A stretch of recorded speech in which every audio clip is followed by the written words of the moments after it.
The wedding march was playing. 200 guests were seated in pristine white chairs. My sister Emma looked radiant in her flowing gown, walking down the aisle toward her future husband. And I was watching it all, through a live stream on my phone, from my military barracks 3,000 miles away, because my own family had hidden my invitation. They told everyone I was too busy with my little army games to attend. They whispered that I was the black sheep who chose guns over grace, combat boots over high heels. My mother actually said I would ruin the aesthetic of Emma's perfect day. But what they didn't know, what none of them knew, was that in exactly 7 minutes, their perfect ceremony was about to become something else entirely. You see, while they were sipping champagne and gossiping about my absence, I was holding something in my hands. Something that would change everything they thought they knew about me. Something that would make them realize they had just made the biggest mistake of their lives. My name is Sarah Chen, and I've been invisible my entire life. Not literally invisible, though sometimes I wished I could disappear completely. I mean invisible in the way that matters most, to the people who were supposed to love me unconditionally. Growing up in the Chen family meant living in Emma's shadow. She was the golden child, valedictorian, homecoming queen, pre-med student who never missed a family dinner or forgot to call mom on Sundays. I was the one who asked too many questions, stayed out too late, and had the audacity to dream of something bigger than our small Ohio town. When I told them I was enlisting in the Air Force at 18, you would have thought I announced I was joining a cult.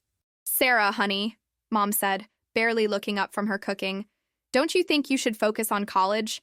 Find a nice boy? Emma's already got her life figured out." Always Emma. Everything was always about Emma. Dad just shook his head. "The military is no place for a young woman. You'll come home broken if you come home at all." But I didn't want their version of life. I didn't want to marry the first decent guy I met and spend my weekends at baby showers and book clubs. I wanted to fly.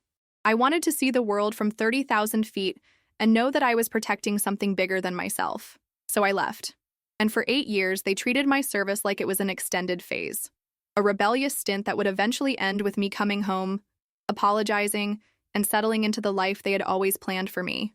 They never asked about my deployments, never wanted to hear about the places I'd been or the things I'd seen.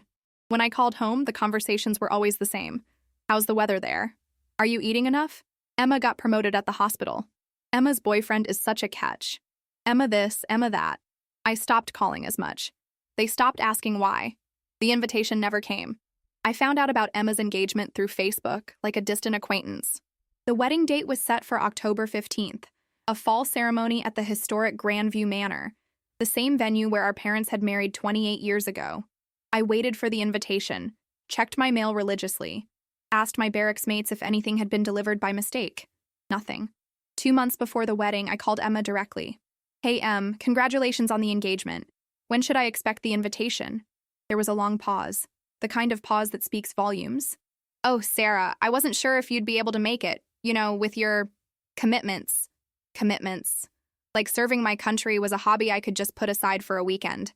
"I can request leave," I said carefully. "Just need to know the dates." Another pause. I could hear her whispering to someone in the background. "The thing is," she finally said, "it's going to be a really intimate ceremony. Just close family and friends. And Mom thought maybe it would be better if you didn't."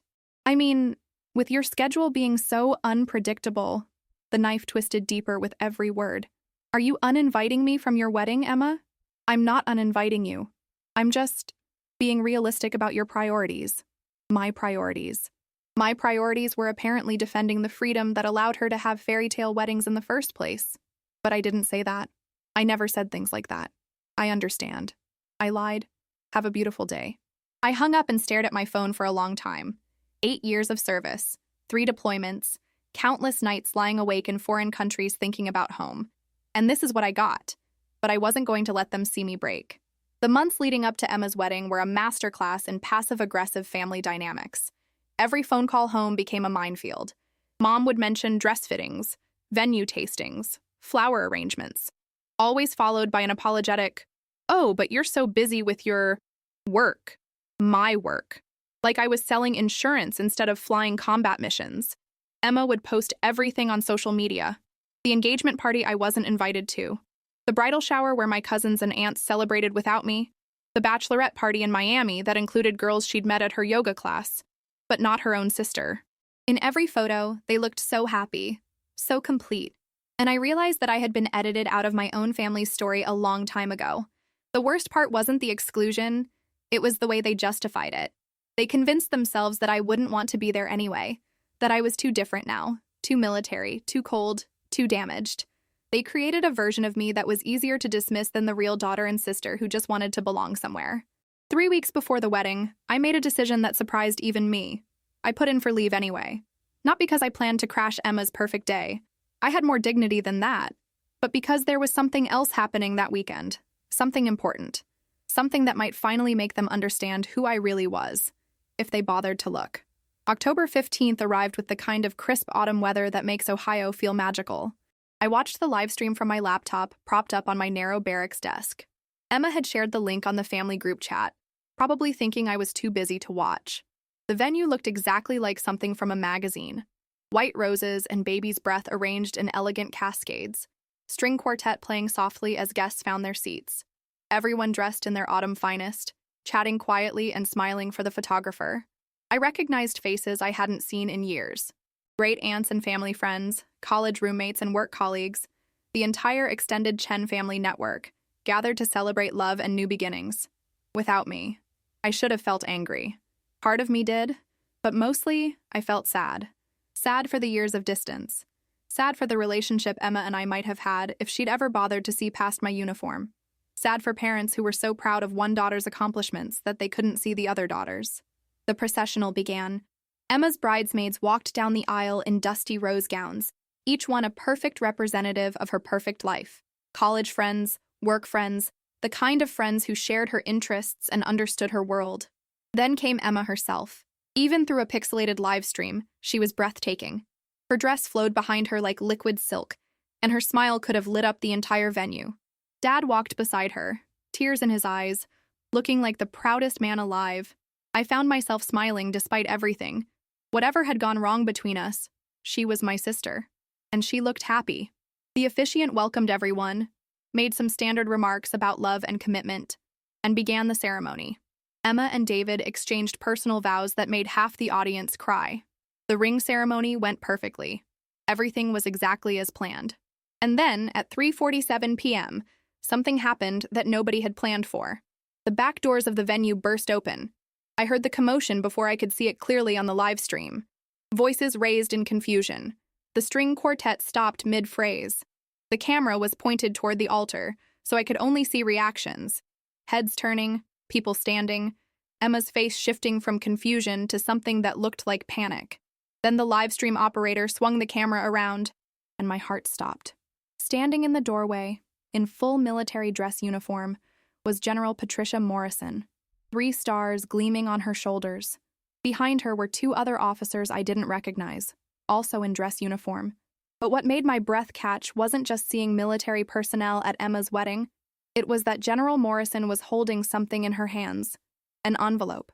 A very specific kind of envelope that I knew better than almost anyone else alive.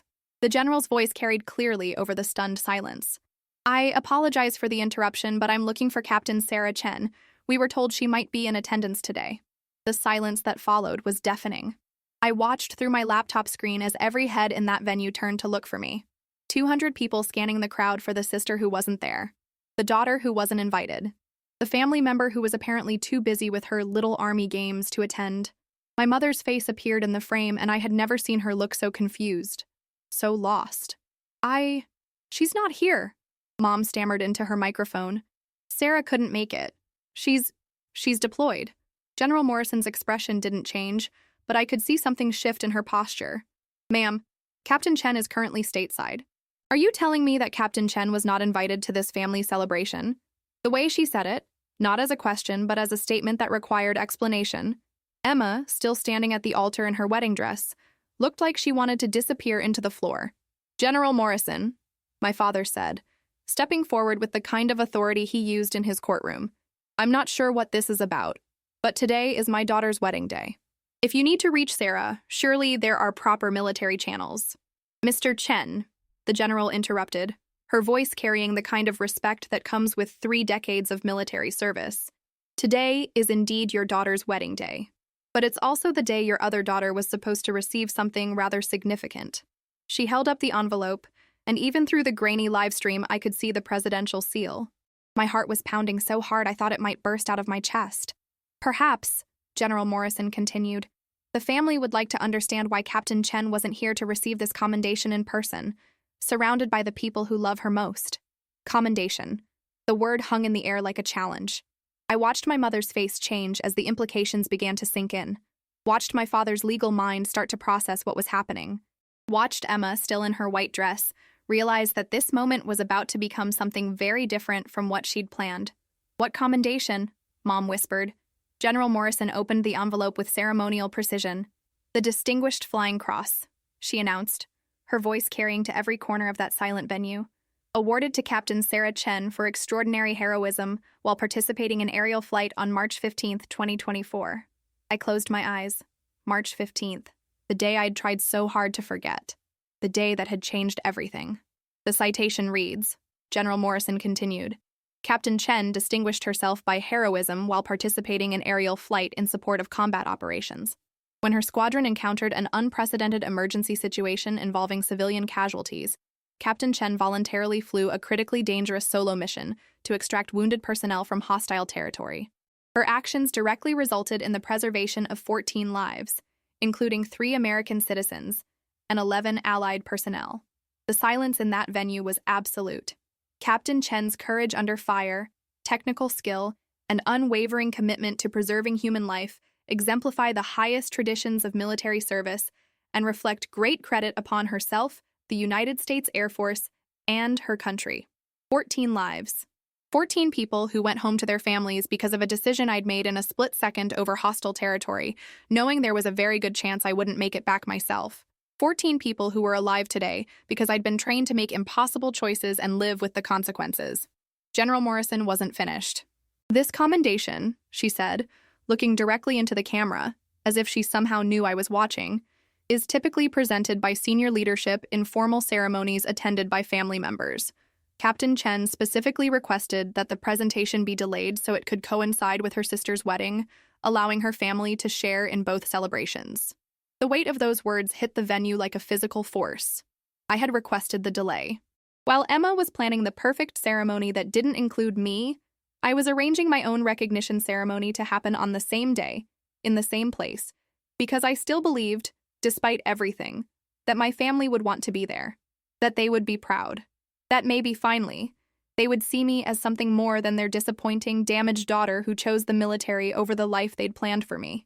Through the laptop screen, I could see Emma's face clearly now. The realization was dawning in her eyes, the understanding of what this moment meant, what it revealed about the sister she'd pushed away. "Where," General Morrison asked quietly, "is Captain Chen?" The question hung in the air like an accusation. Where was the hero? Where was the woman who'd risked everything to save strangers? Where was the daughter who'd earned the 3rd highest military decoration for aerial heroism? She wasn't there. Because her own family had decided she wasn't worth including. My mother was the first to break. "She's not here," Mom said, her voice cracking with the weight of sudden understanding. We didn't think she'd want to come. She's always so busy with her military work, and Emma wanted a small ceremony, and we just assumed." "You assumed," General Morrison repeated, and there was no judgment in her voice, which somehow made it worse than if she'd been angry. "Ma'am," Emma spoke up, her voice barely above a whisper, "we didn't know about any of this. Sarah never told us she was being honored. She never said anything about wanting to combine the ceremonies. Did you ask?" The question was simple, direct, devastating. Had they asked what was happening in my life? Had they ever inquired about my missions, my achievements, my hopes for recognition or celebration? Had they ever asked if I wanted to be there? Or had they simply decided that I wouldn't fit into their perfect day? I watched Emma's face crumble as she realized the answer. "We thought she wouldn't care," she whispered. "We thought the military was more important to her than family." "Ms. Chen," General Morrison said gently, "your sister flew into active combat to save people she had never met. She risked her life for strangers. But she asked for her medal ceremony to be delayed so she could celebrate alongside her sister's wedding. Which of those actions suggests that family isn't important to her?" The silence that followed was broken only by the sound of someone crying. It was my father. This man who had dismissed my service as a phase, who had treated my career like an extended rebellion, who had never asked about my deployments or my dangers or my dreams. He was crying because he was finally understanding what he had lost. What they had all lost. "General Morrison," my father said, wiping his eyes. Is there any way we could speak with Sarah? Today?" The general looked at her aide, who whispered something in her ear. Then she looked directly at the camera. "Captain Chen, if you're watching this live stream, we'd like to invite you to join us remotely for the presentation ceremony. We have the technology to connect you live to this gathering." My hands were shaking as I stared at the screen. They wanted to connect me. Live. To Emma's wedding. To the family that had spent years making me feel invisible. To the sister who had uninvited me from the most important day of her life. To the parents who had never once asked if I was proud of my service. Part of me wanted to close the laptop, to let them sit with the weight of their choices. To let Emma's perfect wedding become the day she realized she'd excluded a war hero from her family celebration. But then I saw something that changed everything. Emma was looking directly at the camera, tears streaming down her face, and she mouthed 2 words, "I'm sorry." And I realized that this moment wasn't about revenge or vindication. It was about the possibility of rebuilding something that had been broken for too long.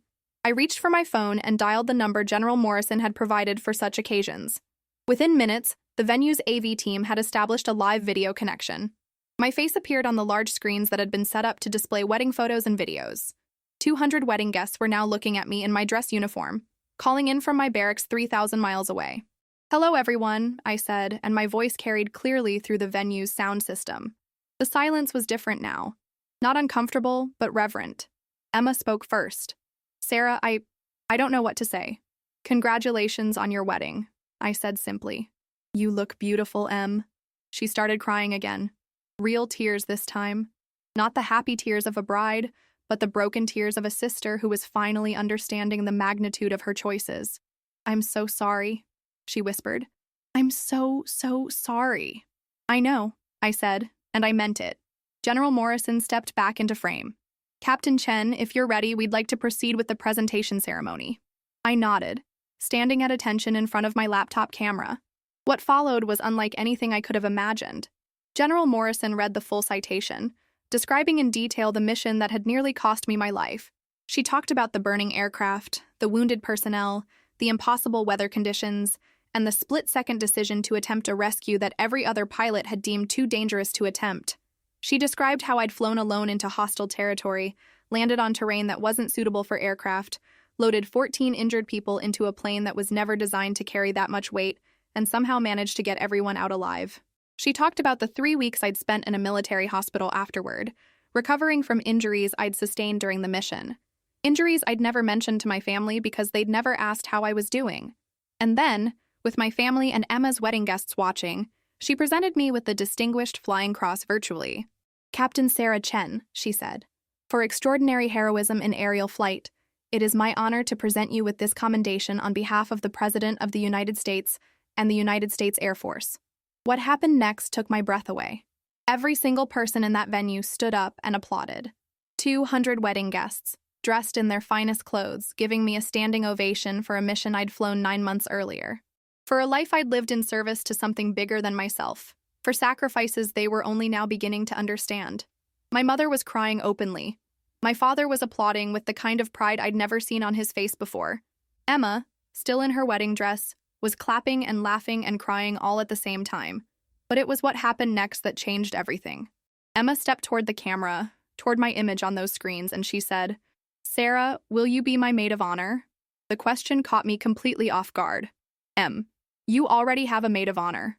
Your ceremony is happening right now." "No," she said firmly. "My ceremony is happening when my sister can be here. Really be here." "David?" She turned to her groom, who nodded immediately. "We're postponing," David said, speaking directly to the camera. "Sarah, we're postponing this wedding until you can get leave to be here in person, because Emma's right. This isn't complete without you." I stared at the screen, overwhelmed by the gesture. "You can't postpone your wedding for me," I said. "Watch us," Emma replied, and for the first time in years, she sounded like the sister I'd grown up with. General Morrison stepped back into frame. "Captain Chen, I believe I can arrange for immediate family leave. Would 2 weeks be sufficient time to plan a ceremony that includes everyone who should be there?" 2 weeks later, I stood in the same venue, wearing the dusty rose bridesmaid dress that Emma had overnight shipped to my base. But this time, I wasn't watching through a screen. I was there. Really there. Standing at the altar as Emma's maid of honor, watching her marry David in a ceremony that felt completely different from the one I'd witnessed on livestream. This one was warm, inclusive, and real. But the biggest change wasn't in the ceremony. It was in my family. Dad had spent the 2 weeks researching military awards and decorations, learning about the significance of the Distinguished Flying Cross, understanding for the first time what I'd actually been doing all those years. He thought I was just playing soldier. Mom had called me every day, asking about my missions, my friends, my hopes for the future. 8 years of conversations we should have had, compressed into 2 weeks of frantic catching up. And Emma had asked me to tell her everything. About the missions, the fear, the moments when I wasn't sure I'd make it home. She listened to stories about the people I'd saved, the places I'd been, the woman I'd become in the years we'd grown apart. She also told me her truth, that she'd been jealous. Jealous of my courage, my independence, my ability to leave home and build a life based on my own values rather than other people's expectations. I was scared, she admitted the night before her wedding. Scared that if I acknowledged how amazing your life was, I'd have to admit that mine felt small in comparison. Your life isn't small, Em. It's different. It's yours. But I made you feel like yours didn't matter. Like you didn't matter. You didn't make me feel that way, I said honestly. I already felt that way. I just needed you to prove me wrong. At the reception, General Morrison surprised everyone by attending as my guest. She'd specifically requested permission to witness what she called the completion of Captain Chen's recognition ceremony. When it came time for the Maid of Honor speech, I stood up in front of the same 200 people who had witnessed my virtual medal ceremony 2 weeks earlier. Most of you know me as Emma's sister, I began. Some of you know me as Captain Chen. But today, I want you to know me as someone who learned that family isn't just about blood. It's about showing up. I looked at Emma, radiant in her wedding dress, holding David's hand. My sister and I lost each other for a while. Not because of distance or time or different life choices, but because we stopped showing up for each other. We stopped asking questions. We stopped making space for each other's dreams. The room was completely quiet. 2 weeks ago, Emma showed me what it means to show up. She postponed her perfect wedding, her perfect day, because she realized that perfection without her sister wasn't perfect at all. I raised my glass. So here's to Emma and David, and to a marriage built on the understanding that love isn't about having everything in common. It's about showing up for each other, even when it's inconvenient, even when it changes everything you planned. The applause was warm and genuine, but it was Emma's smile that mattered most. She mouthed "thank you" across the room, and I knew we were going to be okay. I'm writing this from Emma's guest room, where I'm staying for a long overdue visit. She's pregnant now, and she's already asked me to be the baby's godmother. Because, she said, I want my child to know that heroes come in all forms, and some of them are brave enough to fly into danger to save strangers. The Distinguished Flying Cross hangs in a place of honor in my parents' living room, right next to Emma's medical school diploma and David's law degree. 3 children, 3 different paths, all equally valued. Dad calls me every Sunday now.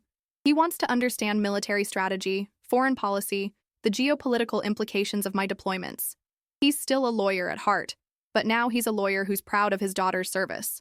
Mom sends care packages to my entire squadron. She's become the unofficial adoptive mother to every service member who doesn't have family support, because she understands now what it means to serve far from home. And Emma has become my closest friend. She visits me on base when she can. She's learned about military life, about the challenges and rewards of service, about the sister she never took time to know. The invitation to her wedding never came because she never sent one, but the invitation to be part of her life, her real life, not just the highlight reel she posts on social media, that came later, hand-delivered with tears and apologies, and the promise to do better. Sometimes the most important invitations arrive not in envelopes, but in moments of crisis that force us to choose between pride and love. My family chose love, and it changed everything. The general interrupted Emma's ceremony not just to present me with a medal, but to present my family with a truth they'd been avoiding, that they had a daughter, a sister, a hero right in their family, and they'd been too busy looking elsewhere to notice. Now they see me, and I see them too. Finally.